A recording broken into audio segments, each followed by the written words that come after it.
हज़रत सैयदना रबी बिन सुलेमान एक बहुत बड़े बुजुर्ग गुजरे, आखिरी बात कर रहा हूँ। हज़रत रबी बिन सुलेमान रज़ियल्लाहु अन्हु अपने भाई के साथ हज के लिए निकले। रस्ते में एक जगह पर रुके, पड़ाव किया। आप फरमाते हैं रस्ते से गुजर रहा था कि देखता हूँ कि एक मुर्दार जानवर पड़ा है। बड़ी दर्द दिल के साथ बात पेश करने लगा हूँ, ध्यान से सुनना। मुर्दार जानवर पड़ा है और एक पर्दा पोश औरत है जो उस मुर्दार का गोश्त काट रही है। कहते मेरे दिल में ख्याल आया कहीं ये गोश्त फरोश ना हो, ये जाके किसी को खिला ना दे, बेच ना दे। कहते मैं उसके पीछे पीछे चल पड़ा। उस औरत ने एक थैली के अंदर उस गोश्त की हड्डियां और बोटियां डाली और आगे आगे चलने लगी। कहते हैं जब मैं उसके पीछे चलने लगा, कुछ फासले पर जाके एक दरवाज़ा खुला। वो बीबी दामन संभाल के अंदर चली गई। कहते मैंने दरवाजे की ओट से देखा तो घर के एक एक कोने से मुझे गुर्बत व इफलास नजर आ रहा था। 4 छोटी छोटी बच्चियां सामने बैठी थी।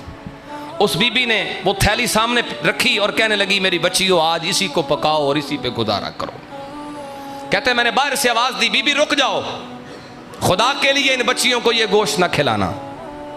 दरवाजा बंद हो गया। वो बीबी दरवाजे के पास आई और मुझसे कहने लगी हमारे भाई तेरा आना अल्लाह मुबारक करे लेकिन हम मजबूर हैं। 4 दिन गुजर गए, हमारे घर में खाने के लिए कुछ नहीं। 4 दिन गुजर गए, गुर्बत व इफलास की वजह से बच्चियां तड़प तड़प के थक गईं और आज मैंने ये काम किया कि मुर्दार का गोश्त काट के ले आई। हजरत रबी बिन सुलेमान कहते हैं ये बात सुन के मेरा दिल पसीज गया, मगर दिल फटा उस वक्त जब उस बीबी ने मुझे ये बताया कि भाई हम कोई आम नहीं, हम खानदान रसूल हैं, हम नबी पाक के घर वाले हैं। मेरे भाई आज भी ऐसे सादात आपको नजर आएंगे जिनकी यही कहानियां। कहते मैंने कहा छोड़ो यार हज क्या करना। वापस घर आया, जहां रुका था मैंने आके सारा सामान संभाला, अपना हिराम भी रखा, बाजार गया, कुछ अनाज खरीदा। 600 दिरहम थे मेरे पास। मैंने वो उस थैली के अंदर अनाज के अंदर डाले और उनके दरवाजे पे चला गया। मैंने कहा बीबी ये तोहफा मेरी तरफ से कबूल कर लो। कहते हैं वो अनाज लेने के बाद जो खुशी मैंने उन बच्चियों के चेहरे पे देखी, एक एक करके लाइन में खड़ी उन बच्चियों ने मुझे एक एक दुआ दी। पहली बच्ची बोली, उसने कहा है हमें खिदमत करने वाले हम दुआ करते हैं अल्लाह तुम्हें इसका दोहरा अजर अता करे। एक बच्ची बोली और दुआ करती है हम दुआ करते हैं नबी पाक की आल नस्ल अल्लाह जितना तूने हमें दिया है इससे दुगना तुझे अता करे।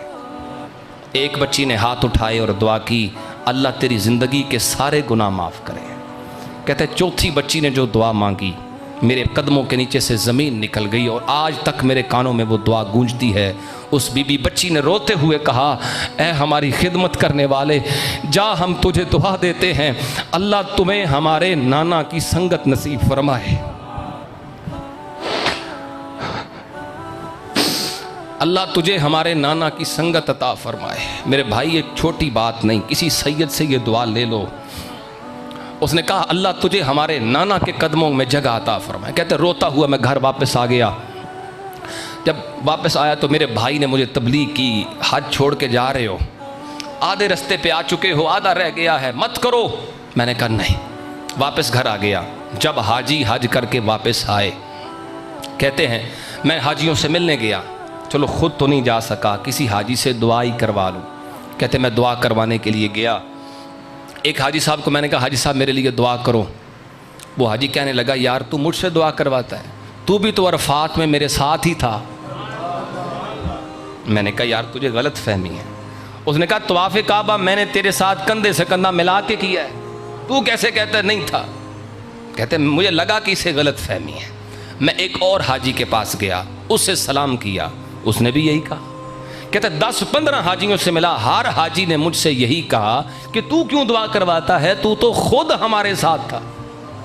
कहते एक जम्मे गफ़ीर ने मुझे गवाही दी कि मैं हज करने गया था, मैं उन्हें कह रहा था हाजी साहब, वो मुझे कह रहे थे हाजी साहब। कहते हत्ता कि एक बंदा दौड़ता दौड़ता मेरे पास आया और उसके हाथ में एक थैली थी और वो थैली उसने मेरे हाथ में दी और कहा यार अपना सामान मुझे दे के भूल ही गए हो। मैंने कहा यार मैंने कब दिया था। वो कहता है उसी वक़्त दिया था जब रोज़ा रसूल पे गुंबद खजरा के सामने सलाम पढ़ रहे थे। तूने ये खुद दिया था मुझे।